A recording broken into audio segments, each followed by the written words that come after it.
पुत्री है। अरे सब सोचने पड़ जाते हैं।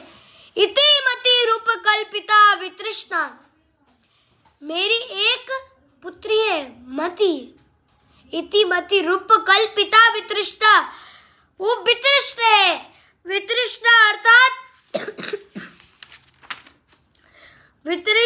अर्थात समस्त इंद्रिय इच्छाओं से मुक्त, सारी इच्छाओं से रहित है, उसकी कोई कामना नहीं है। इति मति रूप कल्पिता वितृष्णा भगवती सात्वती पुंगवे विभूमनि, स्वसुखम उपगते क्वचिर्दुहर्तुम, आत्मतोष प्राप्त हुए कभी कभी दिव्य आनंद से भौतिक जगत में स्वीकार करें। हे सृष्टि के पालन करता, ऐसे बोल रहे हैं भगवान। और फिर दूसरे श्लोक में क्या कहते हैं, चलिए दूसरे श्लोक में उनकी बहुत विशेषता करते हैं। त्रिभुवन कमनम तमालवरनम रविकर गौरवराम्बरे दधाने वपुरल ककुला वृताननाब्जम, वपुरल ककुला वृताननाब्जम, विजय सखेरतिरस्तु मे नवद्या। तो दूसरे श्लोक में क्या कहते हैं, त्रिभुवन कमनम, जो त्रिभुवन तीनों भुवन के में सबसे सुंदर है। त्रिभुवन कमनम तमाल वर्णम, जिनका वर्ण तमाल वृक्ष के समान है।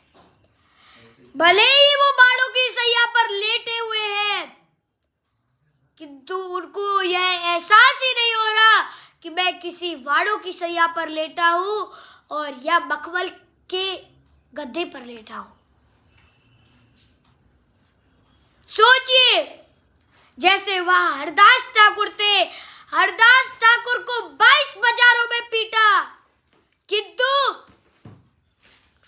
केवल हरिराम हरे राम हरे राम एव केवलम कलौ नास्तेव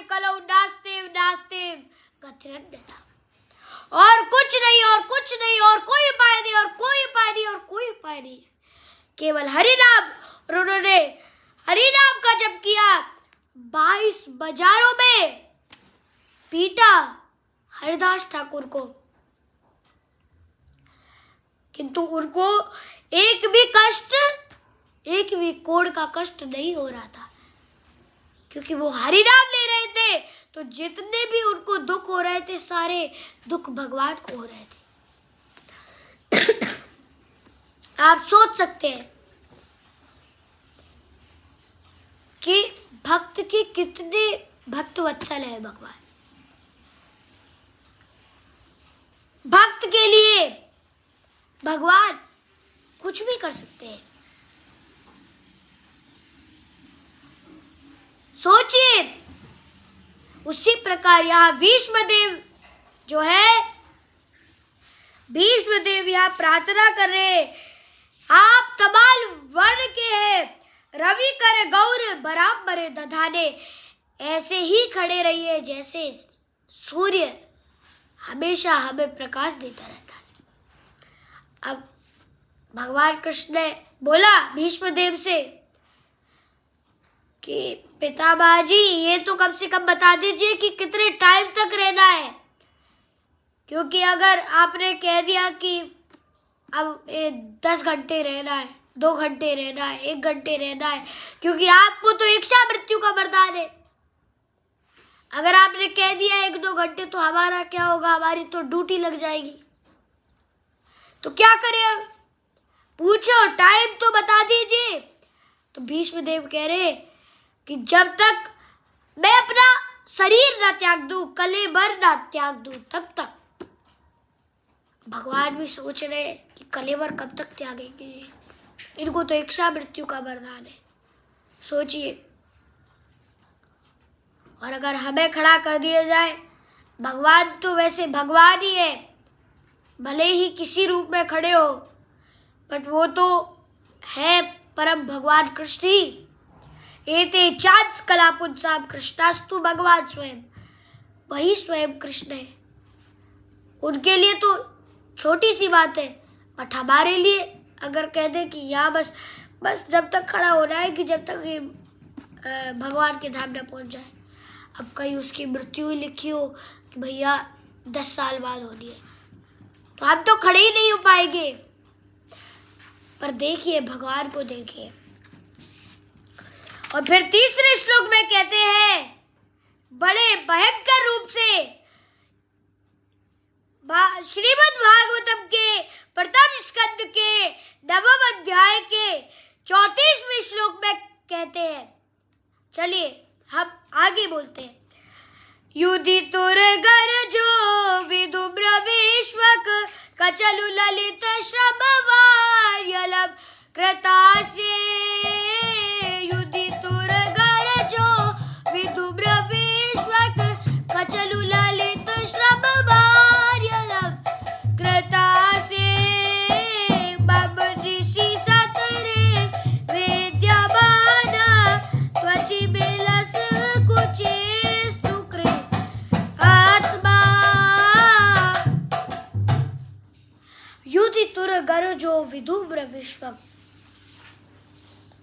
युद्ध भूमि में, युद्धि अर्थात युद्ध भूमि में, तुर्ग अर्थात घोड़े, रज, युधितुर्गर्जो, आप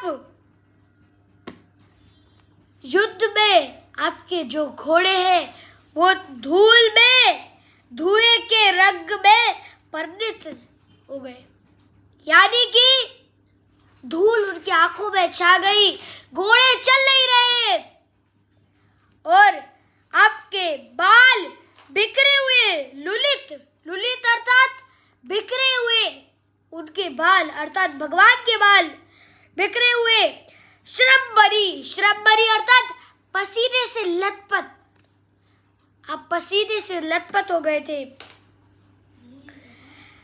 अलंकृता, सुशोभित कर रहे थे वो आपको, आज से किसको, मुख पर।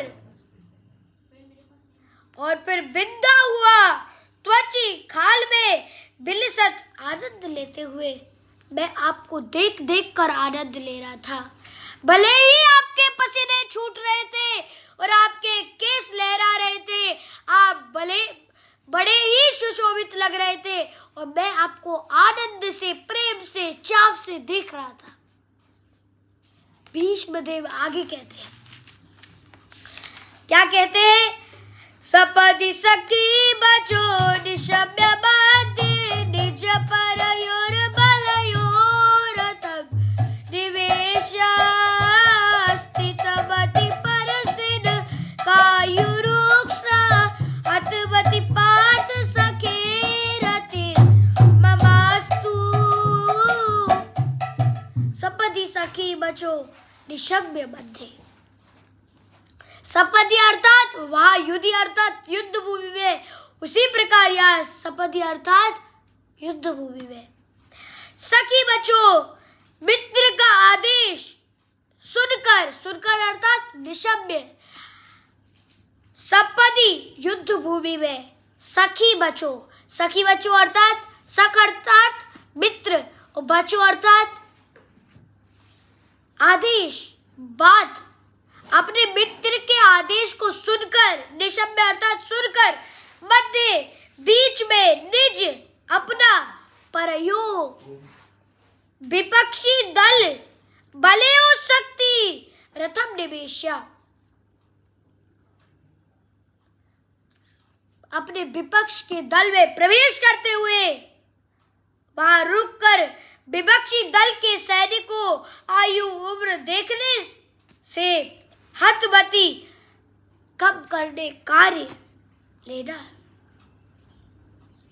सोचिए, भीष्मदेव यहां कह रहे हैं कि आप अपने मित्र के वचन सुनकर विपक्षी दलों के मध्य में लेकर गए और वहां अपने रथ को रोक लिया कि उन वीरों को देख सके कि कौन कौन है वो वीर, उनकी उम्र आयु क्या है जो हमसे लड़ने के लिए आए। और आगे अगले श्लोक में क्या कहते हैं? व्यवहित प्रतना मुखम निरीक्षा स्वजन बदाद्विमुखस्य दोषबुद्ध्या कुमित मार्गात्म विदयाश्च चरणति परमस्य तस्य मेस्तु।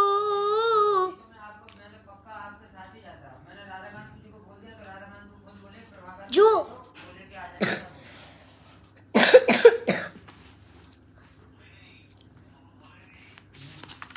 इस प्रकार जब युद्ध क्षेत्र में अर्जुन अपने समक्ष सैनिकों तथा सेनापतियों को देखकर अज्ञान से कुलसित हो रहा लग रहा था, तो भगवान ने उसके अज्ञान को दिव्य ज्ञान में परिणित कर दिया।